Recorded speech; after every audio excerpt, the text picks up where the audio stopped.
19/8/2026 புதன்கிழமை இன்று தெய்வத்தின் பிள்ளைகளுக்கு பசீலா பட்டுக்கோட்டையில் உணவு வழங்கப்பட்டது. நம்மை நாடி நம்மை தேடி தினமும் காத்து கொண்டிருக்கும் தெய்வத்தின் பிள்ளைகளுக்கு நம்மால் முடிந்த சிறிய அளவை உணவை அளிக்கின்றோம். இந்த உணவை அளிப்பதற்கு எல்லாம் சாத்தியம் நம்முடைய உதவுங்கரங்கள் அறக்கட்டளையில் பயணிக்கும் அனைத்து நல்ல உணவுகளால் மட்டுமே இவை அனைத்துமே சாத்தியம். வாழ்வது ஒரு முறை வாழ்த்துடும் தலைமுறை என்பதற்கு போல உங்களுடைய நல்ல உள்ளங்களால் நாம் பசீலா பட்டுக்கோட்டையை திறம்படம் செய்து கொண்டிருக்கின்றோம்.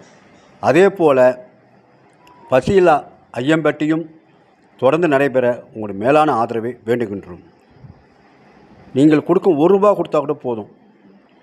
நாங்கள் அதிகபட்சம் கேட்கல, தினந்தோறும் ₹1 கொடுத்தா கூட போதும். இதை வச்சு அமைப்பு நடத்தலாம்.